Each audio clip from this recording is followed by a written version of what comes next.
இந்த பூஜ்ஜியம்ங்கிற சக்தி விரிவடைந்து இத்தனை எண்களையும் படைக்குது. அதாவது இத்தனை சக்திகளையும் படைக்குது.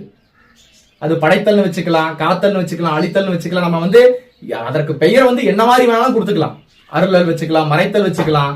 ஏன்னா படைத்தல் அப்படிங்கிற ஒரு சக்தி என்ன பண்ணுது? காத்தல், அழித்தல், அருளல், மறைத்தல் சொல்லிட்டு இவ்வகை தொழிலே இருக்குதுன்னு சொல்ல வர. அதற்கு பெயர் நம்ம என்ன வேணாலும் கொடுத்துக்கலாம்.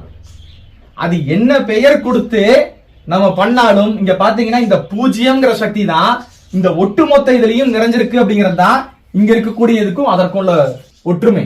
இங்கு அத்தனையுமே எதனுடைய கட்டுப்பாட்டுல இருக்கு? இதனுடைய கட்டுப்பாட்டுல இருக்கு.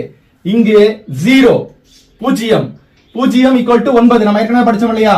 0 ஈக்குவல் டு 9 தான். 0வையும் 9ஐயும் எந்த எண் கூட கூட்டினாலும் அதே எண் தான் வரப்போகுது. அப்படி 0வும் 9ம் ஒன்றே தான். அப்ப இங்க கூட்டுத்தொகையும் பார்த்தீங்கன்னா இந்த 0னுடைய தன்மை தான் அத்தனை